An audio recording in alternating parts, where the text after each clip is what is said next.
পবিত্র ইসলাম ধর্মে স্পষ্ট কথা বলা আছে, কোন লোক যদি তার নিজের ভাগ্য পরিবর্তন না করতে চায়, আল্লাহ তাআলাও তার ভাগ্য পরিবর্তন করে না। আপনি যদি ইনকাম না করেন, আপনার বাসায় কি এমনি বাতিলে তৈরি হবে? আপনার ইনকাম করতে হবে না? আপনি বাজার করতে হবে না? তারপর তাই আমাদের আগামী দিনে যদি আমাদের এই কলাপাড়ার ভাগ্য পরিবর্তন হয়, কলাপাড়ার উন্নয়ন করতে হয়, আপনাকে কিন্তু যারা এগুলি পারবে সেই দলটাকে আপনাকে সমর্থন দিতে হবে। সেই দলটা কোনটা? বিএনপি মানে ধানের শীষ। ধানের শীষে ভোট দিয়ে আগামী দিনে আপনারা আপনাদের উন্নয়নের চাকাকে সচল করেন। কারণ আমাদের কিন্তু অভিজ্ঞতা আছে, আমরা 3টা বার সরকার পরিচালনা করেছি। এই কলাপাড়া 2001 থেকে 6 পর্যন্ত আমি 400 কোটি টাকার উপরে কাজ করেছি। এই আওয়ামী লীগ তো 15 বছর ক্ষমতায় ছিল, কই আমি তো কলাপাড়ার রাস্তাঘাট হয়েছে আমি দেখি নাই। খালি মেগা প্রকল্প, মেগা চুরি, মেগা প্রকল্প, মেগা ডাকাতি, মানুষের ভাগ্যের পরিবর্তন হয় নাই। তাই কথা আমি বেশি বাড়াবো না, শুধু আপনাদের কাছে এই দাবি রাখতে চাই, আপনাদের ভাগ্য পরিবর্তন করার জন্য বিএনপির সাথে থাকুন। আমাদের নেতা কর্মীদের প্রতি আমি উদ্যত আহ্বান, আমাদের নেতা তারেক রহমান বলেছেন, আপনি তখনই নেতা যখন জনগণ আপনাকে সম্মান করে, তখনই নেতা যখন জনগণ আপনার সাথে আছে।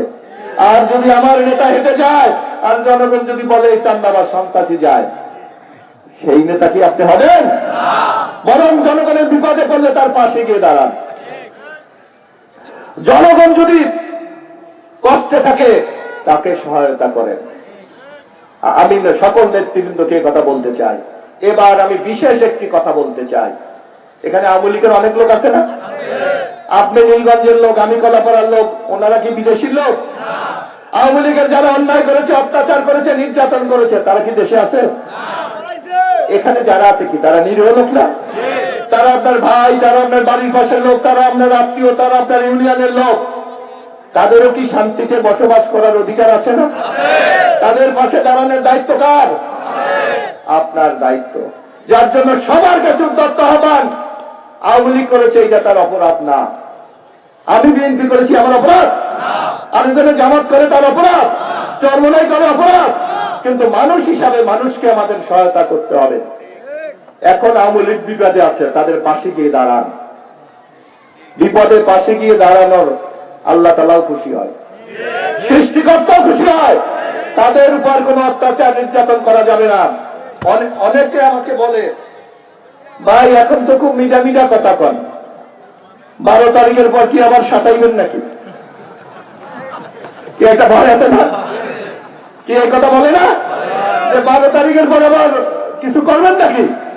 আমি আপনাদেরকে সাক্ষী রেখে বলতে চাই, আমার বিএনপি লোক যে নিরাপদে থাকবে, যে শান্তিতে থাকবে, যে নিরাপত্তায় থাকবে, আওয়ামী লীগের বন্ধুরা আপনারা একই মর্যাদা ভোগ করবেন। আমাদের পরিচয় আমরা কলাপাড়া উপজেলার বাসিন্দা, আমাদের পরিচয় আমরা রাঙ্গামাটির বাসিন্দা, আমাদের পরিচয় আমরা মানুষ, আমরা সবাই একই সাথে বসবাস করতে চাই। তবে আপনাদেরও কিন্তু দায়িত্ব আছে। এবার কিন্তু নির্বাচনের নৌকা মার্কা নাই, আছে? ইউনূস সরকার নৌকা মার্কাকে বাতিল ঘোষণা করছে, তাইলে আছে কি? ধানের শীষ।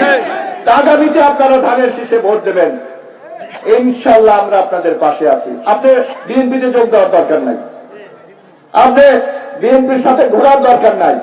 দেশের উন্নয়নের সাথে, কলাপাড়ার পরিবর্তনের সাথে ধানের শীষে ভোট দেন। আর একটু ব্যাপার, আপনাদের কিছু দাবি দেওয়া আছে। আপনাদের এখানে নাওভাঙ্গা একটা দাখিল মাদ্রাসা আছে না? এই মাদ্রাসা ইতিমধ্যে আমরা কিন্তু সেন্টার করে দিয়েছি, কামিল মাদ্রাসার সেন্টার আমরা করে দিয়েছি। আপনাদের আমার কাছে আরেকটা দাবি ছিল, কুমার মেলা নদীর উপর ব্রিজ। ইনশাল্লাহ যদি আমরা তো ইনশাল্লাহ আল্লাহর নাম লইয়া ক্ষমতায় যাব, ইনশাল্লাহ আমি আশা করি ক্ষমতায় যাওয়ার সাথে 2টা কাজ আমি এই নীলগঞ্জ ইউনিয়নের জন্য করতে চাই দ্রুত গতিতে। একটা হলো এই নদীর উপর ব্রিজ, আর আপনাদের ইউনিয়নকে 2টা ভাগ করে দেওয়া। কারণ একটা ইউনিয়নের 27,000 ভোট, 3টা ইউনিয়ন করা সম্ভব। এবং আমার মূল লক্ষ্য থাকবে ইনশাল্লাহ, যদি আপনারা সমর্থন দেন, তাহলে কুমার মেলার ব্রিজ এবং নীলগঞ্জ ইউনিয়ন দুইটি ভাগ হবে। কথার বানাবো না, আজান দিয়ে দেবে, আমাদের মা বোনরা বাড়ি যেতে হবে। আমি আপনাদের সবার কাছে শেষবারের মতো অনুরোধ জানাতে চাই, নিজের ভাগ্যের পরিবর্তন করার জন্য সহায়তা করুন। আজকে কলাপাড়ার যে উন্নয়ন, এই উন্নয়নের মূল দাবিদার বিএনপি। আগামী দিনে কুয়াকাটাকে আন্তর্জাতিক পর্যটন কেন্দ্র করতে হলে এই পোর্টকে, এখানে একটা পোর্ট করা হয়েছে, পায়রা সমুদ্র বন্দর, এইটাকে কার্যকর করে যদি একটা অর্থনৈতিক অঞ্চল আমরা তৈরি করতে পারি, ব্যাপক বিনিয়োগ হবে, কর্মসংস্থান হবে এবং আপনাদের এলাকায় বেকার যুবকদের চাকরি হবে। সেই সুযোগ আপনাদের কাছ থেকে প্রত্যাশা করে আমার বক্তব্য এখানে শেষ করছি। শহীদ অমর